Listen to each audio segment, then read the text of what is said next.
New Zealand ವಿರುದ್ಧದ 7ನೇ T20 ಪಂದ್ಯದಲ್ಲಿ ಭಾರತ ಭರ್ಜರಿಯಾಗಿ ಗೆದ್ದಿದೆ. ಆದರೆ ತಂಡದ ಗೆಲುವಿಗಿಂತ ಜಾಸ್ತಿ ಸದ್ದು ಮಾಡ್ತಾ ಇರೋದು ಸೂರ್ಯಕುಮಾರ್ ಯಾದವ್ ಅವರ ಬ್ಯಾಟಿಂಗ್ ಹಾಗೆ ಅವರ ಕಮ್ಬ್ಯಾಕ್.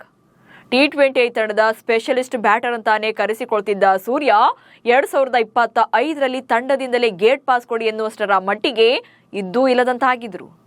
ಆದರೆ ಈಗ ಹೊಸ ವರ್ಷ ಬಂದಿದೆ, ಸಂಕ್ರಾಂತಿ ಕಳೆದಿದೆ, ಸೂರ್ಯ ಕೂಡ ಪಥ ಬದಲಿಸಿದ್ದಾನೆ. ಈ ಸೂರ್ಯೋದಯ ಕೋಟ್ಯಂತರ ಭಾರತೀಯರ ಪಾಲಿಗೆ ಭರವಸೆ ಹೆಚ್ಚಿಸಿದೆ. ರಾಯ್ಪುರದಲ್ಲಿ ಸೂರ್ಯನ ಹೊಸ ಅಧ್ಯಾಯ ಹಾಗೆ ಮುಂದಿರುವಂತಹ ಚಾಲೆಂಜ್ಗಳ ಬಗ್ಗೆ ಈ ವಿಡಿಯೋದಲ್ಲಿ ಹೇಳ್ತೇನೆ. ನಾನು ಶಾಂತ. ನೀವು ಸುದ್ದಿಯಾನದ ಸಬ್ಸ್ಕ್ರೈಬರ್ ಆಗೋದಕ್ಕೆ ಮರಿಬೇಡಿ. ಭಾರತದ ಟಿ20 ಟೀಮ್ ಅಂದ್ರೆ ಅಲ್ಲಿ ಅಭಿಷೇಕ್ ಶರ್ಮಾ ಮಾತ್ರನೇ ಬ್ಯಾಟಿಂಗ್ನಲ್ಲಿ ಗೇಮ್ ಚೇಂಜಿಂಗ್ ಪರ್ಫಾರ್ಮೆನ್ಸ್ ಅನ್ನ ಕೊಡ್ತಾ ಇದ್ದದ್ದು. ಉಳಿದವರೆಲ್ಲ ಅಕೇಶನಲ್ ಆಗಿ ಬ್ಯಾಟಿಂಗ್ ಅನ್ನ ಮಾಡ್ತಾ ಇದ್ರು. ಅಂದ್ರೆ ಒಂದೆರಡು ಪಂದ್ಯಗಳಲ್ಲಿ ಅಥವಾ ಯಾವುದೋ ಒಂದು ಪಂದ್ಯಗಳಲ್ಲಿ ಕಾಣಿಸ್ಕೊಳ್ತಾ ಇದ್ರು, ಶೈನ್ ಆಗ್ತಾ ಇದ್ರು. ಆದ್ರೆ ಈಗ ಅಭಿಷೇಕ್ ಶರ್ಮಾ ಸ್ಟ್ರೈಕ್ ರೇಟ್ಗೆ ಯಾರು ಕೂಡ ಮ್ಯಾಚ್ ಮಾಡ್ತಾ ಇರಲಿಲ್ಲ. ಬಟ್ 2ನೇ ಪಂದ್ಯದಲ್ಲಿ ಇಶಾನ್ ಕಿಶನ್ ಕೂಡ ಟ್ರ್ಯಾಕ್ಗೆ ಬಂದಿದ್ದಾರೆ. 2 ವರ್ಷಗಳ ಬಳಿಕ ಮೆನ್ ಇನ್ ಬ್ಲೂ ಜರ್ಸಿಯಲ್ಲಿ ಕಣಕ್ಕಿಳಿದ ಕಿಶನ್ ನ್ಯೂಜಿಲೆಂಡ್ ವಿರುದ್ಧ ದಾಖಲೆಯ ಬ್ಯಾಟಿಂಗ್ ಮಾಡಿದ್ರು. ಕೇವಲ 21 ಎಸೆತಗಳಲ್ಲಿ ಅರ್ಧ ಶತಕ ಬಾರಿಸಿ ವೇಗದ ಅರ್ಧ ಶತಕ ಸಿಡಿಸಿದ ಭಾರತೀಯ ಬ್ಯಾಟರ್ ಎನಿಸಿಕೊಂಡ್ರು. ಹೀಗೆ ಕಿಶನ್ ಭಾರತದ ಗೆಲುವಿಗೆ ಅಡಿಪಾಯ ಹಾಕಿದ್ರೆ ಅದರ ಮೇಲೆ ಸೂರ್ಯಕುಮಾರ್ ಗೆಲುವಿನ ನಗಾರಿ ಬಾರಿಸಿದ್ರು. ಕಳೆದ ವರ್ಷ ನನ್ನ ಬ್ಯಾಟಿಂಗ್ ಸ್ಟೈಲ್ ಚೆನ್ನಾಗೇ ಇದೆ, ಬಟ್ ರನ್ಸ್ ಬರ್ತಾ ಇಲ್ಲ ಅಂತ ಸಮಜಾಯಿಷಿ ಕೊಟ್ಟಿದ್ದ ಅದೇ ಸೂರ್ಯ ಈಗ ರನ್ಗಳನ್ನ ಹೇಗೆ ಬರೋ ಥರ ಮಾಡಬೇಕು ಅನ್ನೋದನ್ನ ರಿಯಲೈಸ್ ಮಾಡ್ಕೊಂಡಿದ್ದಾರೆ. ಬರೋಬ್ಬರಿ 487 ದಿನಗಳ ಬಳಿಕ ಸೂರ್ಯನ ಬ್ಯಾಟಿಂದ ಅರ್ಧ ಶತಕ. 2025ರಲ್ಲಿ ಬ್ಯಾಟಿಂಗ್ನೇ ಮರೆತಂತೆ ಆಡಿದಂತ ಸೂರ್ಯ ಇಡೀ ವರ್ಷ ಅರ್ಧ ಶತಕ ಕೂಡ ಬಾರಿಸಿರ್ಲಿಲ್ಲ. 2024ರಿಂದಲೇ ಅವರ ಸ್ಟ್ರಗಲ್ ಶುರುವಾಯಿತು. 2024ರಲ್ಲಿ 18 ಪಂದ್ಯಗಳ ಪೈಕಿ 17 ಇನ್ನಿಂಗ್ಸ್ಗಳಲ್ಲಿ ಬ್ಯಾಟಿಂಗ್ ಮಾಡಿದ್ರು. ಹಾಗೆ 4 ಅರ್ಧ ಶತಕ ಸೇರಿದಂತೆ 429 ರನ್ಗಳನ್ನ ಕಲೆ ಹಾಕಿದ್ರು. ಆದರೆ 2025ರಲ್ಲಿ 21 ಪಂದ್ಯಗಳ 19 ಇನ್ನಿಂಗ್ಸ್ಗಳಲ್ಲಿ ಕೇವಲ 218 ರನ್ಗಳನ್ನ ಕಲೆ ಹಾಕಿದ್ರು. ಸೊ ಈ ನಂಬರ್ಗಳೇ ಹೇಳುತ್ತೆ ಸೂರ್ಯನಿಗೆ ಹಿಡಿದಿದ್ದಂಥ ಗ್ರಹಣ ಎಂಥದ್ದು ಅನ್ನೋದನ್ನ. ಆದರೆ ಈ ವರ್ಷ 2ನೇ ಪಂದ್ಯದಲ್ಲಿ ಸ್ಫೋಟಕ ಅರ್ಧ ಶತಕ ಬಾರಿಸಿದ್ದಾರೆ. ಸಂಕ್ರಾಂತಿ ಕಳೆದ ಮೇಲೆ ಸೂರ್ಯೋದಯವಾದಂತಿದೆ. ಪಥ ಬದಲಿಸಿರುವಂತ ಸೂರ್ಯ ಪ್ರಜ್ವಲಿಸೋಕೆ ಆರಂಭ ಮಾಡಿದ್ದಾನೆ. ಅದು ಕೂಡ 487 ದಿನಗಳ ಬಳಿಕ ಬಂದಿರುವಂತ ಸ್ಪೆಲ್ ಇದು. ಕೇವಲ 23 ಎಸೆತಗಳಲ್ಲಿ ಅರ್ಧ ಶತಕ ಸಿಡಿಸಿದ್ರು. 23 ಇನ್ನಿಂಗ್ಸ್ಗಳ ನಂತರ ಈ ಮೈಲುಗಲ್ಲು ತಲುಪಿದ್ದಾರೆ. ಅಂತಿಮವಾಗಿ ಸೂರ್ಯ 37 ಎಸೆತಗಳಲ್ಲಿ 9 ಬೌಂಡ್ರಿ ಹಾಗೆ 4 ಸಿಕ್ಸರ್ಗಳನ್ನು ಒಳಗೊಂಡಂತೆ 87 ರನ್ಗಳನ್ನ ಕಲೆ ಹಾಕಿ ಅಜೇಯರಾಗಿ ಉಳಿದ್ರು. ಇದು ಅವರು 25 ಅಥವಾ ಅದಕ್ಕಿಂತ ಕಡಿಮೆ ಎಸೆತಗಳಲ್ಲಿ ಅರ್ಧ ಶತಕ ಸಿಡಿಸಿದ್ದು 8ನೇ ಬಾರಿಯಾಗಿದೆ. 200ಕ್ಕಿಂತ ಹೆಚ್ಚು ಸ್ಟ್ರೈಕ್ ರೇಟ್ನಲ್ಲಿ ಅರ್ಧ ಶತಕ ಗಳಿಸಿದ್ದು 11ನೇ ಬಾರಿಯಾಗಿದೆ. ಸೂರ್ಯನ ಇದೇ ರನ್ಸ್ ಈಗ 2026ರ ಟಿ20 ವಿಶ್ವಕಪ್ಗೂ ಮುನ್ನ ಭಾರತ ತಂಡಕ್ಕೆ ಹೊಸ ಭರವಸೆ ಮೂಡಿಸಿದೆ. ಆದರೆ ಈ ಕನ್ಸಿಸ್ಟೆನ್ಸಿಯನ್ನ ಮೇಂಟೈನ್ ಮಾಡೋದು ಈಗ ಸೂರ್ಯನಿಗೆ ಇರುವಂತಹ ದೊಡ್ಡ ಚಾಲೆಂಜ್ ಆಗಿದೆ. ಸೊ ರಾಯ್ಪುರದ ಇನ್ನಿಂಗ್ಸ್ ಬಳಿಕ ಸೂರ್ಯನಿಗೆ ಎಷ್ಟು ಮುಖ್ಯ ಆಗಿದೆ ಈ ನಂಬರ್ಸ್ ಅನ್ನೋದನ್ನ ಒಂದೊಂದಾಗಿ ನೋಡ್ತಾ ಹೋಗೋಣ. ಮೊದಲನೇದಾಗಿ ಅಗ್ರೆಸಿವ್ ಬ್ಯಾಟಿಂಗ್ ನಿಂದ ಸೂರ್ಯನಿಗೆ ಕಾನ್ಫಿಡೆನ್ಸ್ ಲೆವೆಲ್ ಜಾಸ್ತಿ ಆಗಿರುತ್ತೆ. ಹೇಳಿ ಕೇಳಿ ಸೂರ್ಯ 360 ಬ್ಯಾಟರ್.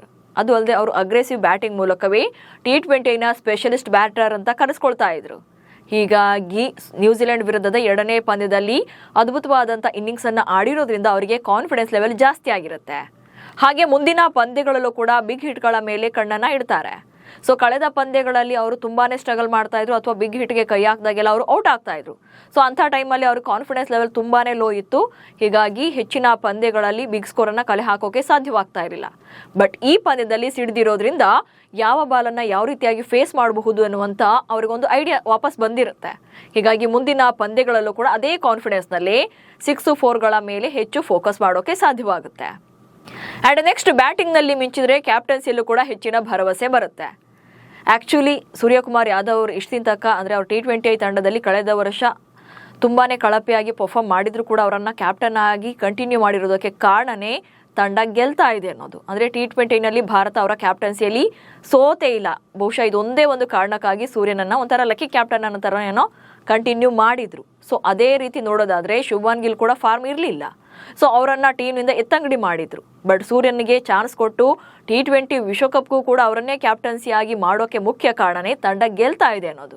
ಸೊ ಇನ್ನು ಮುಂದೆ ತಂಡದಲ್ಲಿ ನಾನು ಕೂಡ ಆಡಬಲ್ಲೆ, ಸೊ ಬರೀ ಕ್ಯಾಪ್ಟನ್ ಅಷ್ಟೇ ಅಲ್ಲ, ನಾನು ಕೂಡ ಉತ್ತಮ ಬ್ಯಾಟರ್ ಅನ್ನೋದನ್ನ ಪ್ರೂವ್ ಮಾಡಬೇಕು ಅಂತಂದ್ರೆ, ಹಾಗೆ ಕ್ಯಾಪ್ಟನ್ಸಿಯಲ್ಲಿ ಅದನ್ನ ಸಮರ್ಥವಾಗಿ ನಿಭಾಯಿಸೋಕೆ ಅವರಿಗೆ ಮತ್ತಷ್ಟು ಕಾನ್ಫಿಡೆನ್ಸ್ ಸಿಗುತ್ತೆ ಈ ರೀತಿಯಾದಂಥ ಬ್ಯಾಟಿಂಗ್ ಅನ್ನ ಮಾಡೋದ್ರಿಂದ.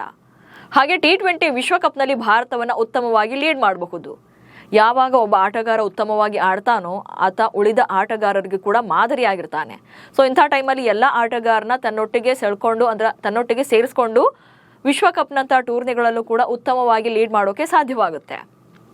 ಸೊ ಒಂದು ಇನ್ನಿಂಗ್ಸ್ ಇಂದ ಇಷ್ಟೆಲ್ಲ ಅವರಿಗೆ ಕಾನ್ಫಿಡೆನ್ಸ್ ಬಂದಿದ್ರೂ ಕೂಡ ಇರುವಂಥ ಚಾಲೆಂಜ್ ಅಂದ್ರೆ ಕನ್ಸಿಸ್ಟೆನ್ಸಿಯನ್ನ ಮೇಂಟೈನ್ ಮಾಡೋದೇ ಇರುವಂಥ ಚಾಲೆಂಜ್ ಆಗುತ್ತೆ. ಯಾವುದೋ ಒಂದು ಪಂದ್ಯಕ್ಕೆ ಸೀಮಿತ ಆಗಬಾರ್ದು. ಸೂರ್ಯ ಯಾವತ್ತಿದ್ರೂ ಕೂಡ T20ನ ಸ್ಪೆಷಲಿಸ್ಟ್ ಬ್ಯಾಟರ್. ಹಾಗಂತ ಪ್ರತಿ ಪಂದ್ಯದಲ್ಲೂ ಸೂರ್ಯನೇ ಆಡಬೇಕು, ಅವರಿಂದ ಅರ್ಧ ಶತಕ ಬರಬೇಕು ಅಥವಾ ಶತಕ ಬರಬೇಕು ಅನ್ನೋದು ಯಾರ ನಿರೀಕ್ಷೆ ಕೂಡ ಇಲ್ಲ. ಅಟ್ಲೀಸ್ಟ್ ಮಿನಿಮಮ್ ಒಂದು ಸರಣಿಯಲ್ಲಿ ಅಥವಾ ಒಂದು ಅಥವಾ ಎರಡು ಪಂದ್ಯಗಳಲ್ಲಾದ್ರೂ ಕೂಡ ಗೇಮ್ ಚೇಂಜಿಂಗ್ ಪರ್ಫಾರ್ಮೆನ್ಸ್ ಅನ್ನ ಕೊಡಬೇಕಾಗುತ್ತೆ. ಈಗ ಅಭಿಷೇಕ್ ಶರ್ಮಾ ಮೊದಲ ಪಂದ್ಯದಲ್ಲಿ ಅದ್ಭುತವಾದಂತಹ ಬ್ಯಾಟಿಂಗ್ ಅನ್ನ ಮಾಡಿದ್ರು, ಎರಡನೇ ಪಂದ್ಯದಲ್ಲಿ ಡಕ್ಔಟ್ ಆದ್ರು. ಹಾಗಿದ್ರೂ ಕೂಡ ಅಭಿಷೇಕ್ ಶರ್ಮಾರನ್ನ ಫೇಲ್ಯೂರ್ ಬ್ಯಾಟರ್ ಅಂತ ಹೇಳೋಕೆ ಸಾಧ್ಯನೇ ಇಲ್ಲ. ಯಾಕಂದ್ರೆ ಅವ್ರು ಎಲ್ಲಿ ಕೆಲಸ ಮಾಡಬೇಕು ಅಲ್ಲಿ ಮಾಡಿದ್ದಾರೆ, ಎಲ್ಲೆಲ್ಲ ಸಾಧ್ಯವೋ ಅಲ್ಲೆಲ್ಲ ಆಡಿ ತಮ್ಮ ಪಂದ್ಯಗಳನ್ನು ಆಡಿ ಗೆಲ್ಲಿಸ್ಕೊಟ್ಟಿದ್ದಾರೆ. ಸೊ ಸೂರ್ಯನಿಂದಲೂ ಕೂಡ ಈಗ ಅಭಿಷೇಕ್ ಶರ್ಮಾ ಔಟ್ ಆದಾಗ ಸೂರ್ಯ ಆ ಜವಾಬ್ದಾರಿಯನ್ನು ತೆಗೆದುಕೊಳ್ಬೇಕಾಗುತ್ತೆ. ಸೊ ಇದೇ ಕನ್ಸಿಸ್ಟೆನ್ಸಿಯನ್ನು ಉಳಿಸ್ಕೊಂಡು ಹೋಗೋದು ಈಗ ಸೂರ್ಯನಿಗೆ ಇರುವಂತ ದೊಡ್ಡ ಚಾಲೆಂಜ್ ಆಗುತ್ತೆ. ಸೊ ಸೂರ್ಯ ಈಗ ಮತ್ತೆ ಪ್ರಜ್ವಲಿಸೋಕೆ ಶುರು ಮಾಡಿದ್ದಾರೆ. ಆದರೆ ಮುಂದಿನ ಪಂದ್ಯಗಳಲ್ಲೂ ಕೂಡ ಇಂಥದ್ದೇ ಪರ್ಫಾರ್ಮೆನ್ಸ್ ಬರಲೇಬೇಕು. ಯಾಕಂದ್ರೆ ಈ ಹಿಂದೆ ಸಾಕಷ್ಟು ಆಟಗಾರರು ಒಂದೆರಡು ಪಂದ್ಯಗಳಲ್ಲಿ ಅಬ್ಬರಿಸಿ ಆನಂತರ ಸೈಡ್ ಲೈನ್ ಆಗಿದ್ದು ಕೂಡ ಇದೆ. ಸೊ ಇನ್ನೊಂದಷ್ಟು ವರ್ಷ ಭಾರತದಲ್ಲಿ ಸರ್ವೈವ್ ಆಗಬೇಕು ಅಂದ್ರೆ ಬ್ಯಾಟ್ ಕೂಡ ಸದ್ದು ಮಾಡ್ತಾನೆ ಇರಬೇಕು. ಸೊ ಒಂದೇ ಪಂದ್ಯಕ್ಕೆ ಸೀಮಿತವಾದ್ರೆ ಸೂರ್ಯ ಕೂಡ ಕಳೆದು ಹೋಗ್ತಾರೆ. ಇನ್ನು ನೀವು ನಮ್ಮ ಸುದ್ದಿಯಾನ ಚಾನಲ್ನಲ್ಲಿ ಜಾಹೀರಾತು ಹಾಗೆ ಪ್ರಾಡಕ್ಟ್ ಪ್ರಮೋಷನ್ಗೆ ಡಿಸ್ಪ್ಲೇನಲ್ಲಿ ಕಾಣಿಸ್ತಾ ಇರುವಂತಹ ನಂಬರ್ಗೆ ವಾಟ್ಸಪ್ ಮಾಡಿ. ನಮಸ್ಕಾರ.